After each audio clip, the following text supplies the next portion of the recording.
Well, we're joined now by Barbie and Peter Reynolds' son, Jonathan. Jonathan, really good of you to join us here on Sky News. You're positively beaming. You must be over the moon. I am. I'm just watching all of this video for the first time as well as you leading into this. Just so excited to see my parents and a little bit jealous of my dad's beard, if I'm honest. You've got a pretty good one going on yourself, it must be said. I don't know when you last laid eyes on them. Seeing them in those images on the plane, do they look well to you?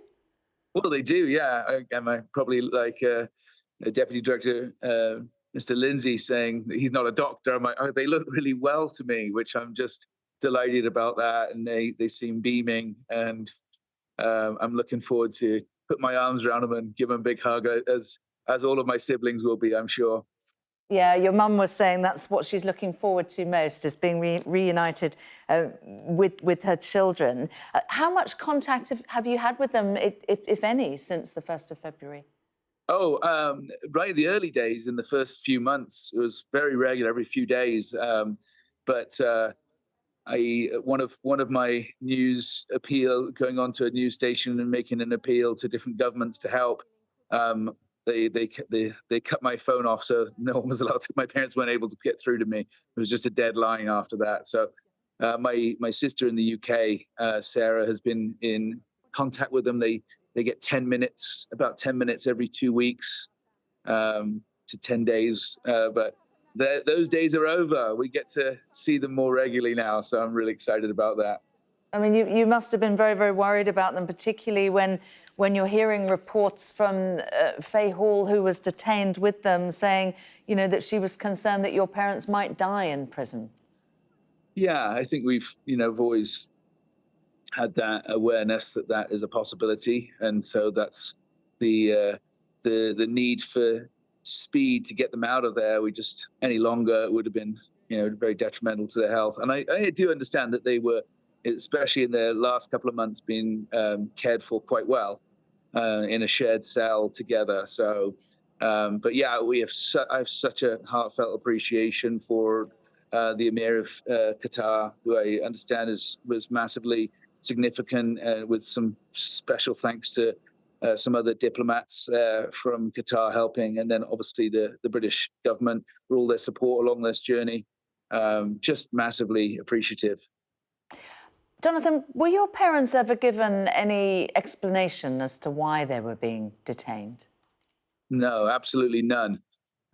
So they were investigated for all kinds of things, but everything came up with no evidence of any wrongdoing.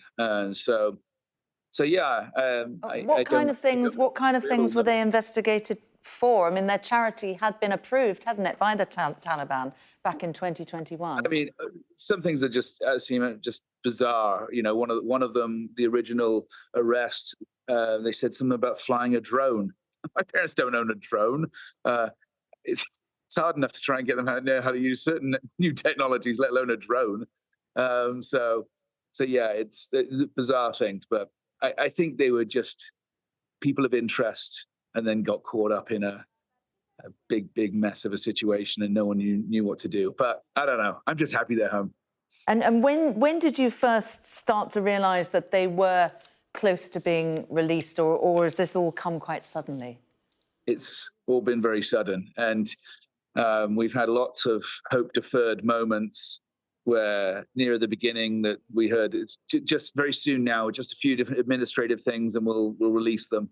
So we got lots of that, and then weeks and months would go by. So yeah, it's been all of a sudden. We've waited for this suddenly, and here it is, and we're just so thankful to God. Your parents are clearly lovers of Afghanistan, aren't they? They're Afghan citizens. They've dedicated a big chunk of their life to working there. How do you feel when you hear your mum say that she hopes to go back? Don't make me do that on the news. Come on. Well, it's a legitimate question. It is a legitimate question. I'll get as much time as I possibly can with them, but I'm not going to Afghanistan. No. But yeah, will you be trying to persuade them not to go back? I would say that it's probably not wise to go back to a place where they're not welcome. And I would say clearly they are not welcome there. Yeah. So, So they're on the plane to Qatar now. Where will they be going back to? Are they going back to the UK?